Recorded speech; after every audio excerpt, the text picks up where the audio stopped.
Hello friends. इस video में हम लोग जा रहे हैं न्यूटन्स लॉ को पढ़ने के लिए। ठीक है। द फर्स्ट लॉ न्यूटन्स के तीन लॉ हैं of motion state. The first one is the law of inertia. An object at rest or in the motion will stay that way unless acted upon by innate external forces. Number two, the law of acceleration. The action on of an object is directly proportional to the net force applied to it and inversely proportional to its mass. F equals to ma. The third one is the law of action reaction. For every action, there is an equal and opposite reaction. We are going to read it properly one by one to all these three laws. Now we are proceeding for the first one, that is the law. First one is Newton's first law, which is also known as the law of inertia. देखिए, पहला law को हम लोग कहते हैं Newton's first law, जिसे law of inertia के नाम से भी जाना जाता है.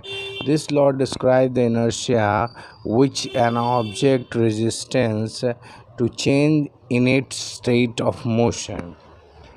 इस लॉ से हमें पता चलता है कि कैसे एक ऑब्जेक्ट में किसी चीज़ को अपने आप को रोकने की और आगे बढ़ने का उसमें एक क्षमता होता है.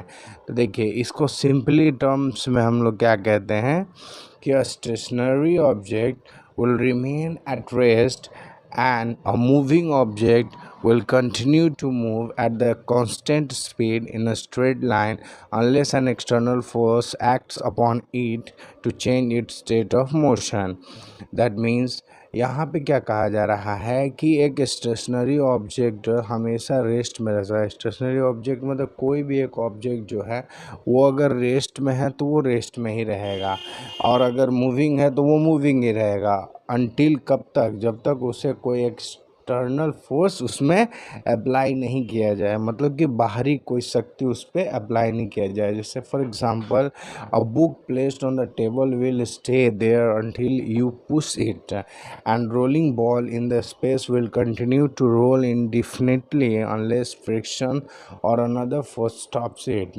That means अब एक बुक जो है वो हमेशा ही एक ही जगह पे टेबल पर रखा रहेगा और वहाँ से वो मूव नहीं करेगा. कब तक? जब तक आप उसके ऊपर एक फोर्स अप्लाई नहीं करते, मतलब उस पर आप अगर दबा उसको पुल या पुश नहीं करिएगा तब तक वो बुक हिलने वाला नहीं है. उसी तरीके से अगर एक बॉल चल रहा है तो वो अगर मान लीजिए आपने एक बॉल को फेंक दिया तो वो हमेशा ही फेंका चलते ही जाना चाहिए, बट ऐसा नहीं होता है. वो क्या होता है, एक समय के बाद वो रुक जाता है. या फिर एक बॉल जो आपने रखा है वो कभी मूव ही नहीं कर पाएगा जब तक आप उसे पुश या पुल ना करेंगे. ठीक है. Now we are proceeding for the next law. इसमें क्या है, इसको कहते हैं हम लोग Newton second law, the law of acceleration. Another name of Newton second law is the law of acceleration. ठीक है. इस वीडियो में देखेंगे this law quantifies the relation between the force, mass and acceleration. इस लॉ में हम लोग तीन चीज़ों के बारे में रिलेशन देखेंगे, फोर्स, मास एंड एक्सेलरेशन. देखिए, फार्मूला क्या होता है सेकेंड लॉ का. The need force that which denoted by your symbol is F,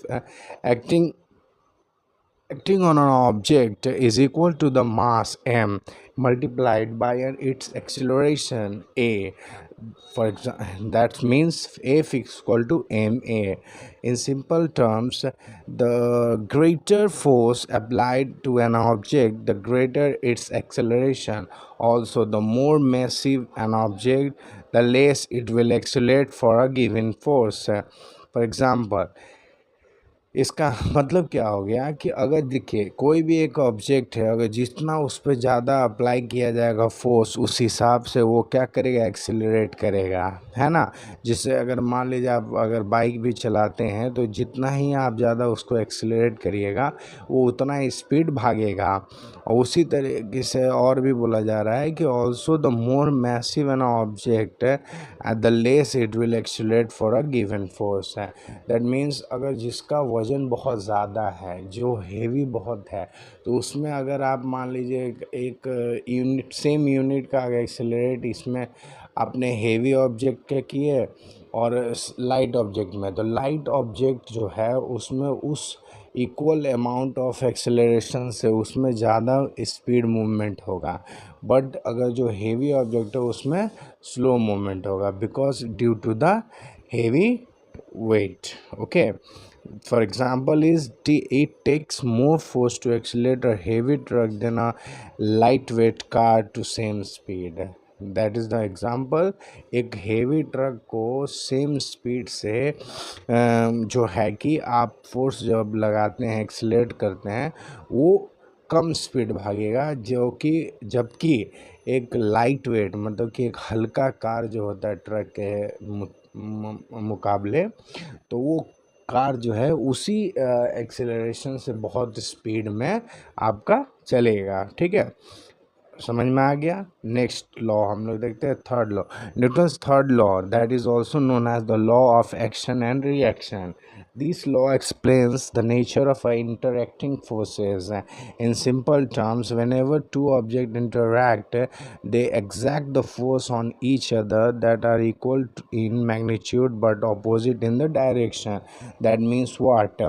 इसका मतलब ये हो गया कि न्यूटन्स थर्ड लॉ का कहना है कि whenever an object interact, जब भी दो ऑब्जेक्ट एक दूसरे से टकराते हैं या मिलते हैं, एक दूसरे को एक फोर्स अपनी तरफ से दोनों को प्रोवाइड करते हैं। ठीक है, ईच अदर और equal in magnitude but opposite in direction. Magnitude equal रहता है बट डायरेक्शन दोनों के अपोजिट होते हैं। ठीक है, क्योंकि दोनों ही अपोजिट साइड से आएंगे तभी तो अप्लाई होगा, अगर सेम साइड से आएंगे तो नहीं हो पाएगा। ठीक है, क्योंकि दोनों अगर सेम साइड से आएंगे तो दोनों ही अपने अपने डायरेक्शन में सेम डायरेक्शन में आगे बढ़ते जाएंगे और दोनों कभी भी इंटरेक्ट नहीं कर पाएंगे। बट अपोजिट साइड से आते हैं और दोनों ही एक दूसरे से इंटरेक्ट करेंगे और एक दूसरे को फोर्स अप्लाई करवाएंगे। For example, when you walk, your foot pushes backward on the ground action and the ground pushes forward on your foot with an equal force of reaction. That means अगर हम लोग जब चलते हैं तो road पे जो हम चलते हैं due to the gravitational force और फ्रिक्शनल फोर्स, ठीक है, तो हम लोग जो चल पा रहे हैं तो हम लोग का चलने का जो तरीका होता है, हमारे पैर के द्वारा ग्राउंड को पीछे की तरफ पुश करते हैं और ग्राउंड हमें आगे की तरफ पुश करता है। एक तरह का फोर्स हमेशा वर्क करता है। और इसी लिए जब अगर चिकना सरफेस रहता है स्लिपरी, तो उसमें हम लोग नहीं चल पाते हैं, बिकॉज फोर्स ग्राउंड जो है और हमारा फुट दोनों ही एक दूसरे को फोर्स अप्लाई नहीं कर पाते हैं। ठीक है, the propelling of you forward, that's the whole thing in this video. इस वीडियो में बस इतना ही। अगर आपको ये वीडियो अच्छा लगा हो तो आप वीडियो को लाइक करें, चैनल को सब्सक्राइब करें और अपने दोस्तों से इस वीडियो को शेयर करें ताकि सबको ये इन्फॉर्मेशन अच्छे से मिल सकें। और ऐसे ही वीडियो आगे देखने के लिए वीडियो को लाइक करें और चैनल को सब्सक्राइब करें और बेल आइकन को दबाना ना भूलें। थैंक यू सो मच, धन्यवाद।